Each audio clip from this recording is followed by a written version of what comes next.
this little part that's not very happy with me right now.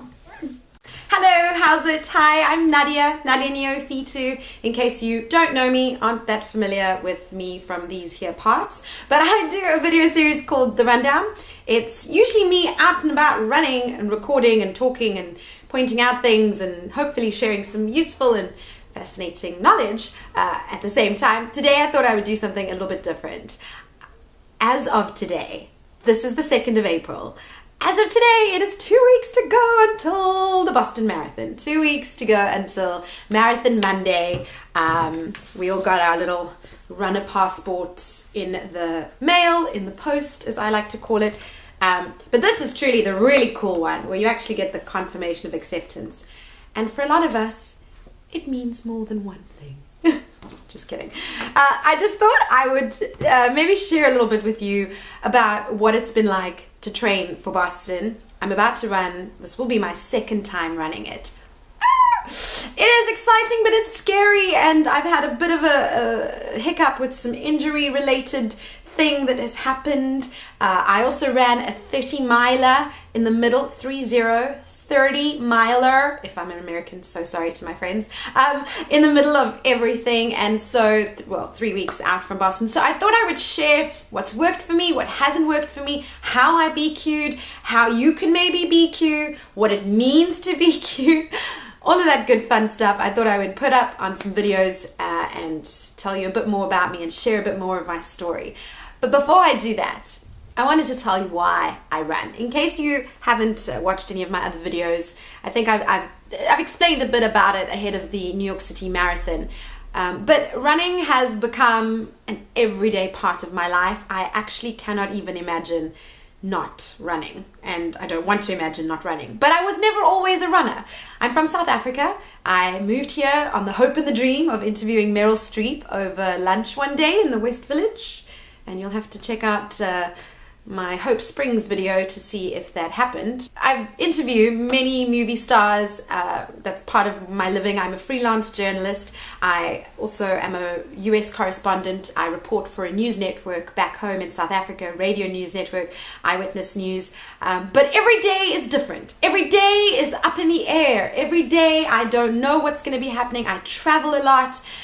So many question marks around my life and living in New York, which has not been easy. And the one thing that's been constant is running. Like I said, I was never a runner, but what happened was one day I interviewed a photojournalist from South Africa, Joao Silva. He also works for the New York Times, and he was on assignment for them in Afghanistan, and he lost both of his legs. He stepped on a landmine, and I interviewed him during his recovery.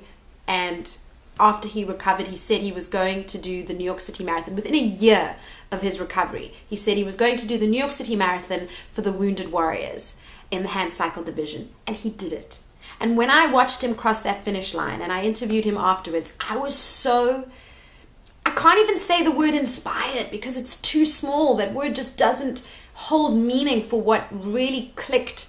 And the commitment and the dedication that I saw from him was so moving that I thought one day I will do the marathon for charity. I will run the New York City Marathon for charity. In the future, it'll happen. I don't know how. I wasn't a runner at this stage. I hated running my whole life. I remember the first time I think I ever remember running was at school. I was in grade 1 and this girl tripped me. I was running my little heart out. My little heart. I have short legs, so yeah. Anyway, wasn't a runner, so this was going to be a really big thing. I mean, I'd run at on the treadmill at gym, but that's different.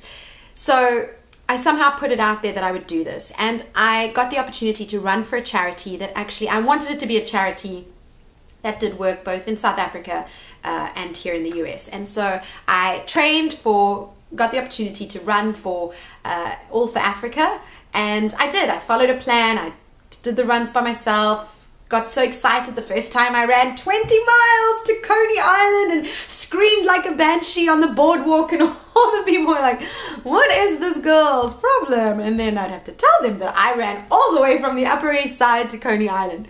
Anyway, those moments were amazing. The New York City Marathon was cancelled in 2012 because of Hurricane Sandy.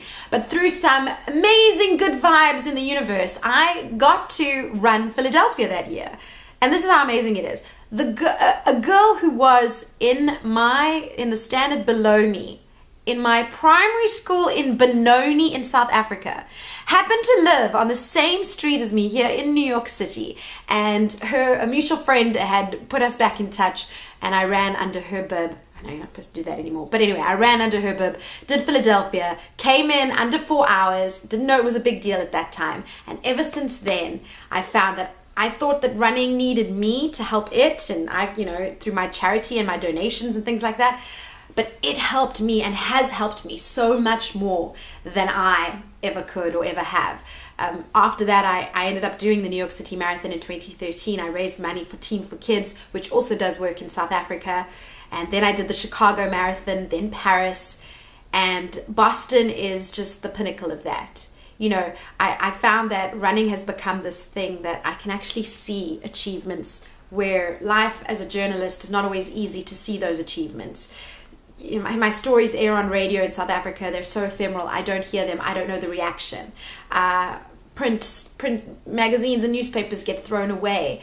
If you write something on the internet, it gets lost a lot of the time and it disappears. New content's coming out all the time.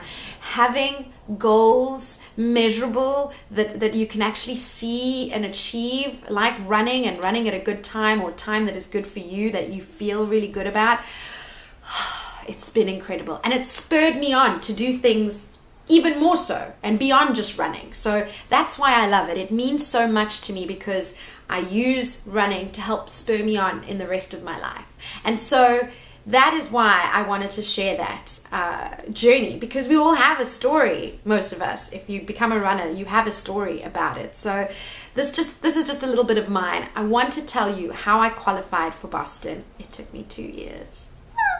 But that story is going to be the next video. So I do hope you will tune in to that. I will share some tips and things that have helped me, and over the next couple of days show you a little bit of what it's like to prepare for it. So I'm going to be going out now for a nice and easy 5-miler on a Monday. Oh, my little leg is just so... Hello. Yeah. See you tomorrow. The morning, it is snowing. I can't believe it. One of my favorite Prince songs is Sometimes It Snows in April. Yes, but no. Why? Why though? We've been through relentless months of cold